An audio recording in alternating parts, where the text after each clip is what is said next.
제가 책을 통해서 편하게 읽고 좋아하는 철학자가 한 분이 있습니다. 현재 서강대학교의 철학과 교수이면서 교회에서는 장로의 직분을 맡아 있는 강영한 교수님이라는 분입니다. 저도 이분의 책을 그렇게 많이 읽어본 것은 아니지만 오래전에 어려운 철학을 쉽게 풀어 쓴 강 교수의 철학 이야기라는 책을 재밌게 읽으면서 이분의 책들을 좀 접하게 됐습니다. 최근에는 이분의 대담집인 묻고 답하다라는 책을 읽고 있는데 거기에 일상에 대해서 아주 기가 막히게 설명한 내용이 있어서 제가 큰 공감을 하면서 읽고 있습니다. 여러분, 보통 사람들은 인생을 살면서 내게 좀 비상한 일, 초자연적인 일, 초월적인 일, 이런 것들이 일어났으면 하는 기대를 갖고 많은 관심을 갖고 삽니다. 특히 신앙을 가진 사람들은 내가 믿는 신앙이 일상적이지 않고 비상하고 특별한 것을 믿는 것이라고 하는 그런 생각을 하면서 믿음을 갖고 있습니다. 내가 꿈꾸는 큰 이상, 이것을 교회에선 다른 말로 하면 비전이라고 하는데, 그 비전이나 이상을 이루기 위해서는 일상적으로 살면 안 된다 하는 생각을 하면서 우리는 신앙생활을 합니다. 그런데 강영한 교수는 그 책에서 종교를 생각하기 전에 먼저 일상을 생각해 봐야 한다 그랬습니다. 종교를 생각하기 전에 일상을 먼저 생각해 봐야 한다는 겁니다. 여러분, 도대체 일상이 무엇입니까? 일상은 어떻게 돌아가고 있습니까? 여러분이 살아가는 그 일상의 여러분 구성은 어떻게 되어 있습니까? 자신의 일상의 삶을 천천히 돌아보면서 내가 이런 삶을 늘 살아가고 있구나 하면서 자신들의 일상생활들을 여러분 점검해 보신 적이 있으신지요? 강영한 교수는 일상은 가장 쉽게 설명하자면 늘 같은 하루, 그날이 그날 같은 날, 늘 같은 삶, 이런 용어들로 정리를 했습니다. 그러면서 그 일상에 몇 가지 특성이 있다고 설명을 해나가는데 그 몇 가지 특성을 정리하면 5가지입니다. 제가 그 5가지를 먼저 요약을 해서 여러분들에게 설명을 좀 드리겠습니다. 첫째, 일상은 누구도 벗어날 수 없고 누구에게나 존재를 합니다. 여러분, 일상이 누구에게나 존재한다는 얘기는 이 일상이라고 하는 것이 여러분 이것은 선택도 아니고 필연적인 것이고 아주 자연스러움입니다. 강영한 교수는 이것을 일상의 필연성이라고 말했습니다. 여러분, 생각해 보세요. 우리는 신체가 있기 때문에 매일 밥을 먹어야 하고요, 매일 잠을 자야 하고 또 일을 해야 하고 사람들을 만나면서 살아야 합니다. 이 땅에 사는 사람이라면 누구나 일상의 행위, 이것을 벗어날 수 없습니다. 이것을 벗어나는 순간은 죽는 거예요. 그렇죠? 죽는 겁니다. 또 둘째, 일상이란 부자나 가난한 사람이나 힘 있는 사람이나 힘 없는 사람이나 누구나 다 비슷하게 느끼면서 살아간다는 설명입니다. 여러분, 이것을 강영한 교수는 일상의 유사성이라고 말했습니다. 여러분, 사람은 자기 환경에 관계없이 누구나 즐거운 일을 만나면 같이 기뻐하고 좋지 않은 일을 만나면 슬퍼하면서 또는 화를 내면서 분노하면서 감정들을 표현을 합니다. 진수성찬을 먹든 아니면 보잘것없는 음식을 먹든 먹는다는 점에서는 다 동일합니다. 유사합니다. 그래서 일상의 유사성입니다. 세 번째, 일상은 반복성을 가졌습니다. 하루하루는 늘 반복이 됩니다. 여러분, 어제 잠을 잤죠? 오늘 또 잠을 잘 것 아닙니까? 그러면 오늘 잠을 잤다면 내일도 또 잠을 자야 합니다. 오늘 하고 있는 일을 내일도 해야 합니다. 오늘 먹고 있다면 내일도 먹어야 합니다. 오늘 표현한 감정들이 내일도 또 나타납니다. 그렇게 반복이 되는 것이 우리의 일상입니다. 그래서 일상의 반복성이에요.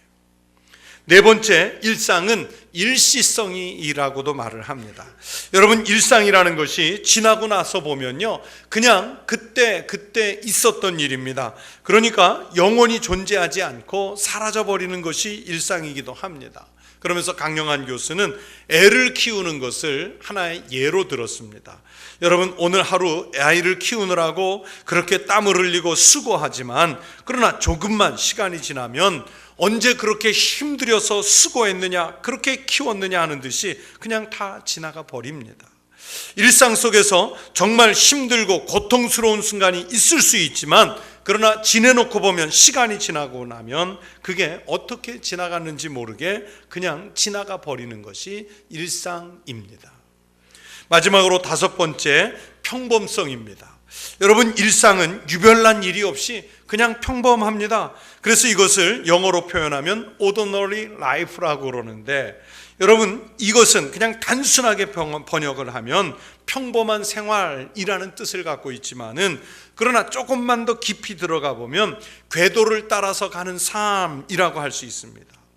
이 오더널이라는 말의 어원이 라틴어 오르도라는 말에서 왔는데, 이 오르도라는 말은 순서, 질서 또는 궤도, 이런 뜻을 가지고 있습니다. 그러니까 규칙이 궤도를 벗어나지 않을 때 이 오더널이라는 말을 씁니다. 그러니까 우리는 그냥 평범하게 주어진 규칙에 따라서 살아가는 이 평범성의 일상을 갖고 있습니다. 강영한 교수님은 이렇게 일상의 특징을 설명하면서 그 일상이야말로 우리의 삶의 현장이고 시간이고 통로이고 삶의 귀착점이라, 그렇게 철학적인 용어들로 정리를 했습니다. 저는 이 책을 읽으면서 이 일상에 대한 정리를 적극 공감하면서 받아들였습니다. 어쩌면 이렇게 내 생각하고 참 많이 똑같으냐, 그러면서 정말 은혜롭게 받아들였습니다. 여러분, 우리가 살고 있는 곳이 어디입니까? 일상 아닙니까? 하나님이 우리를 어떤 비상한 장소에, 비상한 환경에 우리를 놓아두신 것이 아니라, 여러분, 우리가 예배당 문을 나서기만 하면 다시 일상이라고 하는 자리에 우리는 놓여서 살게 됩니다. 우리가 비록 하나님 나라라고 하는 아주 그 비상한 나라를 꿈꾸고 그 비상한 나라를 소망을 품고 살지만, 그러나 우리의 삶은 일상에서 이루어지고 있습니다. 저는 신학을 공부할 때 정말 마음에 꽂힌 단어가 있었습니다. 독일어로 지침 레벤이라고 하는데, 삶의 정황이라는 뜻을 가지고 있습니다. 이 단어가 정말 마음에 들어서 제가 인터넷에서 아이디를 써야 하는 곳에 이 지침 레벤을 제 아이디로 쓰는 곳들이 여러 개가 있습니다. 이 삶의 정황이라는 것이 뭐냐면, 우리가 하나님의 말씀, 성경을 읽을 때 그 성경이 쓰여져 있는 삶의 자리를 이해해야만 그 하나님의 말씀을 보다 정확하게 이해할 수 있다는 거예요. 그리고 받아들일 수가 있어요. 여러분, 성경을 읽을 때 우리는 막연하게 읽고 은혜 받는 것이 아니라, 하나님께서 왜 이 말씀을 하셔야 했는가, 그 당시의 사람들 또는 이 말씀을 받을 당시의 문화와 환경을 생각하면서 읽으면, 하나님의 말씀은 그냥 2000년 전에, 그냥 3000년 전의 말씀이 아니라 오늘 내게 주시는 말씀으로 더 편하게 받아들여질 수가 있습니다. 여러분, 예수님께서 말씀을 하실 때 그 당시의 사람들이나 그 당시의 환경이나 그 당시의 문화, 이런 것을 다 접어두고 그냥 그 어려운 하늘의 언어를 가지고 말씀하셨다면, 그 당시의 사람들이나 오늘 우리가 어떻게 그 말씀을 받아들일 수 있겠습니까? 그래서 예수님은 사람들이 쉽게 이해하도록 비유로 말씀하시고, 자연에 빗대서 말씀하시고, 행동, 언어를 통해서 말씀해 주셨습니다. 그래서 말씀을 받는 사람들이 쉽게 받아들이도록 해주셨습니다. 그래도요, 그것조차도 이해 못하는 사람들이 많이 있어서 귀 있는 자는 들을지어다 말씀하시기도 하시고, 또는 계시록 같은 데서는 귀 있는 자는 성령께서 교회들에게 하시는 말씀을 들을지어다 하시면서 듣는 것에 대해서 자주 말씀하셨습니다.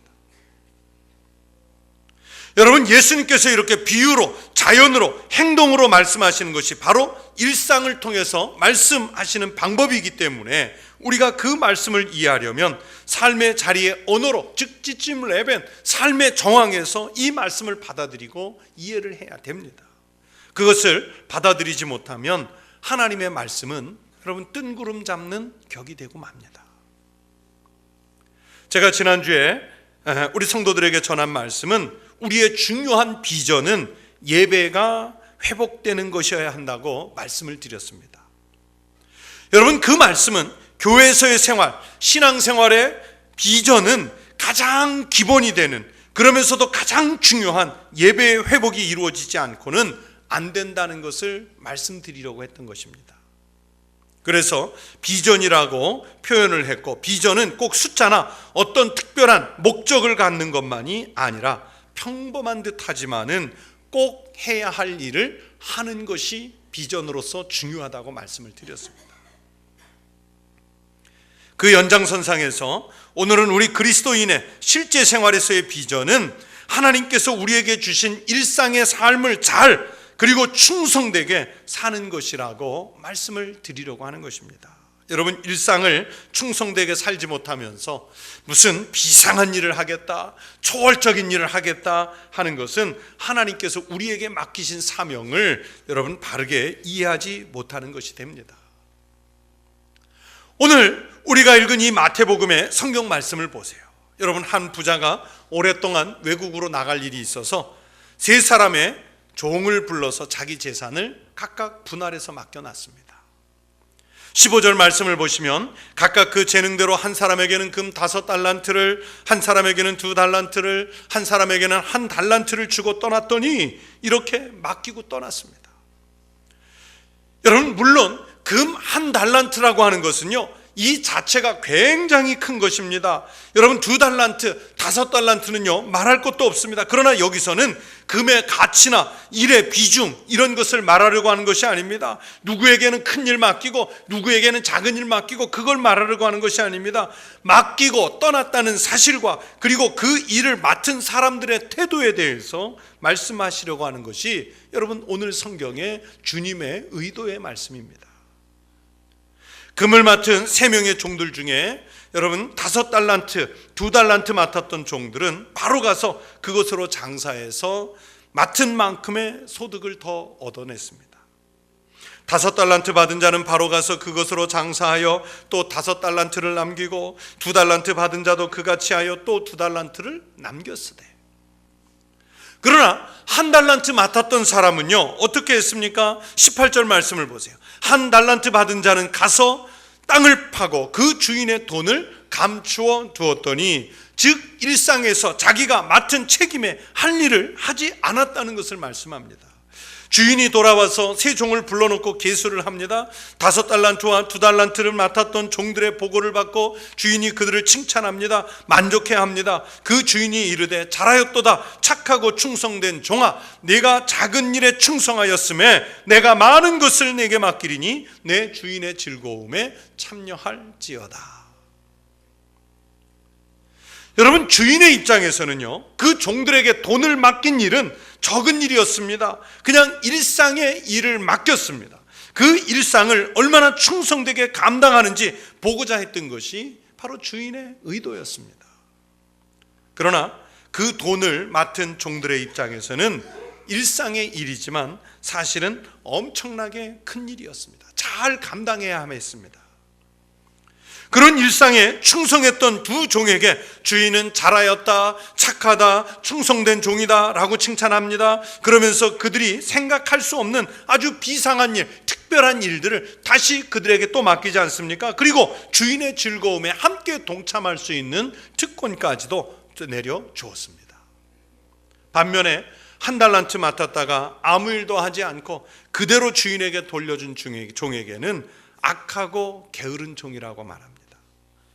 있는 것을 빼앗으라 그러고 이 무익한 종을 바깥 어두운 데로 내쫓으라, 거기서 슬피 울며 이를 갈리라 하면서 아예 내쳤습니다. 주인이 생각하는 적은 일, 이 작은 일에 충성되지 못하면서 큰 것을 기대할 수는 없습니다. 주인이신 우리 주님은 우리에게 일상을 맡기셨고 그 일상의 삶의 자리에서 우리가 감당해야 할 몫의 사명을 잘 감당하면서 살기를 원하고 계시는 것입니다. 우리 예수님도 일상에서 열심히 일하셨거든요. 할 일을 늘 하셨습니다. 하나님 아버지께서 창조하실 때 같이 창조의 일을 하셨고 또 이 땅에 사람의 몸을 입고 오셔서도 일상 속에서 일하셨습니다. 요한복음 9장 4절에서 일하시는 예수님 자신에 대해서 예수님은 이렇게 말씀하셨습니다. 때가 아직 낮음에 나를 보내신 이의 일을 우리가 하여야 하리라. 밤이 오리니 그때는 아무도 일할 수 없느니라. 여러분, 그리스도인은 초월적인 하나님을 믿고 하나님 나라라는 아주 비상한 나라를 바라보고 살지만 그러나 그 나라에 갈 때까지는 바로 지금 그리고 바로 여기에서 우리가 할 도리를 충성스럽게 감당하면서 살아야 합니다. 루터나 깔뱅은 재단사가 되었든 빵을 굽든 교사로서 아이들을 가르치든 주님이 각각 부르신 소명을 하고 있다는 거예요. 주어진 일에 최선을 다하는 것, 열심을 다하는 것이 바로 그리스도인들의 사명이라고 가르쳤습니다. 목사나 선교사 또는 교회 안에서 하는 일만 거룩한 직업, 즉 소명이 아니라는 것입니다. 세속적인 일도 하나님의 영광을 가리는 일이 아닌 건전하게 맡은 직업으로서의 일을 주님께 하듯이 한다면 그 일상에서의 우리의 일이나 직업은 다 거룩한 거예요. 예를 들어서 사기를 친다든지 도둑질을 한다든지 누군가를 위협을 한다든지 강도질을 한다든지 살인을 한다든지 음란한 것을 판다든지 이런 하나님의 영광을 가리는 사회에 아주 무익한 그런 일들이 아닌 사회에 건강하고 건전한 유익을 끼치는 일을 정말 열심히 우리가 잘 감당한다면 그것이 바로 하나님의 소명이고 그것이 바로 거룩한 일이 되는 거예요. 디모데전서 4장 4절에서 하나님께서 말씀하십니다. 하나님께서 지으신 모든 것이 선함에 감사함으로 받으면 버릴 것이 없나니. 즉 우리가 받은 일들, 일상 속에서 접하는 모든 일들을 감사함으로 받으면 감사한 일이고 버릴 것이 없는 소중한 것이 됩니다. 그러니까 잘 감당해야 돼요. 여러분, 루터와 깔뱅은 우리에게 주어진 삶을 하나님께서 주신 선물이라고 표현을 했고요. 동시에 그 삶 자체가 하나님의 부르심, 곧 소명이라고 보았습니다. 여러분, 그런데 우리는 신앙생활을 하면서 여전히 비전이라는 이름으로 일상적이지 않은 것을 꿈꾸게 됩니다.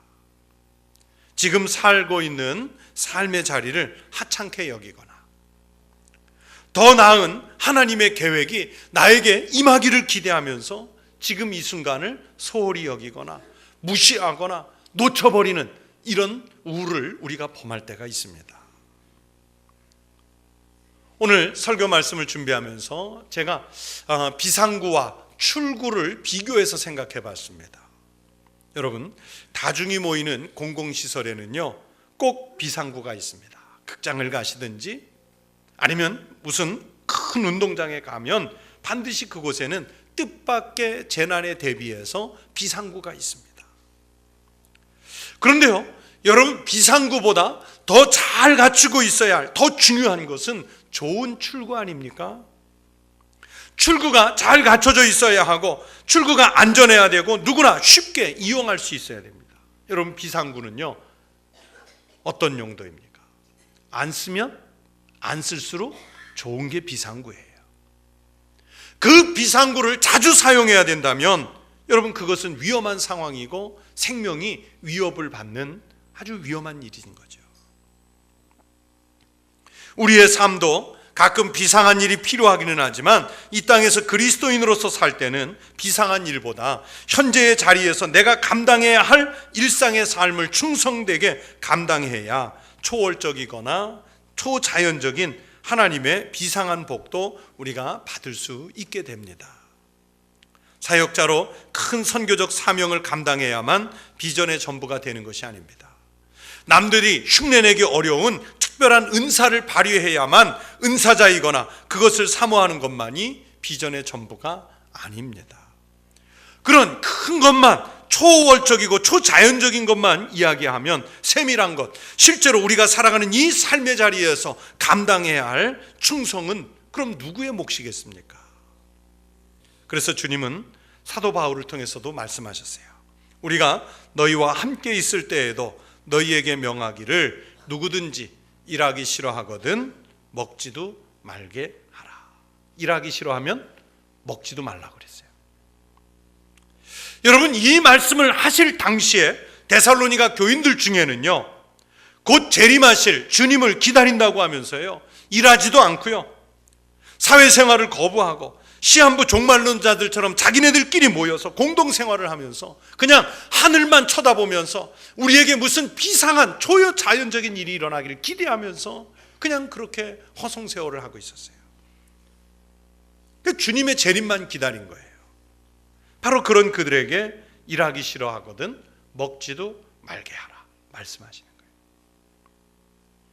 여러분, 우리 예수님은 우리 주님께서 재림하실 때 지붕 위에서 일하다가 주님을 맞을 수 있다는 것, 밭에서 밭일을 하다가 주님을 맞을 수 있다는 것을 말씀하셨습니다.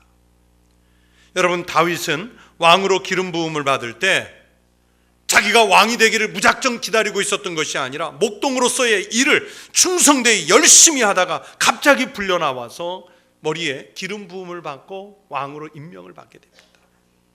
엘리사 선지자는 엘리야가 선지자로 그를 부를 때 열심히 밭일을 하고 있다가 밭을 갈고 있다가 부르심을 받았습니다. 엘리야가 거기서 떠나 사밧의 아들 엘리사를 만나니 그가 12 겨리소를 앞세우고 밭을 가는데 자기는 12째 겨리소와 함께 있더라. 밭일하다가 부름을 받았어요. 예수님의 제자들도요, 갈릴리 호수에서 열심히 그물질을 하다가 열심히 그물을 손질하는 일을 하다가 그렇게 일상의 일을 열심히 하던 중에 주님의 제자로 부름을 받았습니다. 세리의 일을 열심히 하고 있다가 부름을 받았습니다. 어떤 비상한 상황에 초월적인 상황이 마련되어 부른 것이 아니라 적은 일, 즉 일상의 삶을 잘 감당하고 있을 때 주님은 그들을 불러서서 비상한 사람으로, 선지자로, 왕으로, 제자로, 사도로 불러서 일하게 하셨던 것입니다. 사랑하는 성도 여러분, 여러분은 세상에서 어떤 일을 하고 계십니까? 지금까지 내가 하고 있는 그 일들에 대해서 어떤 생각으로, 어떤 태도로 대하셨습니까?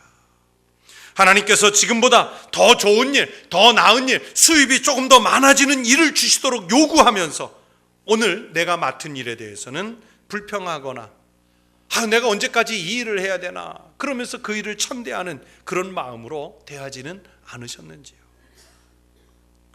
또 여러분은 교회에서 각각 어떤 직분을 맡으셨습니까? 여러분, 내가 그 일을 하지 않아도 다른 누군가가 할 것이다, 나 하나쯤이야 하는 마음으로 그 일이나 직분을 하찮게 여기셔서 그냥 대충 때우면서 직분을 감당하신 것은 아니신지요? 사회에서 맡은 일이든 교회에서 맡은 직분이나 일이든 주님께는 작은 일이지만 5달란트, 2달란트, 1달란트 맡은 종들에게는 큰 일이었던 것처럼 우리에게는 사실 엄청나게 큰 일들입니다. 그 일상의 일들은 크고 중요한 일이에요. 이 큰 일들을 작게 여겨서 무시하면 안 됩니다. 제대로 잘 감당해내야 하나님은 더 큰 사명, 비상한 사명들을 우리에게 맡겨주실 줄로 믿습니다. 우리가 사는 일상에 충성하는 성도들이 되시기를 바랍니다. 작은 일을 큰 일로 여겨서 감당하십시오. 5달란트, 2달란트 맡았던 종들처럼 하나님 앞에서 내 삶에 대해서 어느 날 평가받을 날이 있을 때 잘하였도다 착하고 충성된 종아, 내가 작은 일에 충성하였음에 내가 많은 것을 내게 맡기리니 내 주인의 즐거움에 참여할지어다. 그렇게 칭찬받았던 것처럼 우리도 하나님 앞에서 그런 칭찬을 받을 수 있는 믿음의 성도들이 되시기를 바랍니다. 예배당 문을 나가셔서 여러분의 가정으로 돌아가시면, 여러분의 일터로 돌아가시면, 여러분의 사회 속으로 돌아가시면 여러분이 그 맡은 일상의 일을 잘 감당하셔서 하늘의 영광이 되고 여러분의 삶에는 축복이 일어나시기를 주의 이름으로 축원합니다.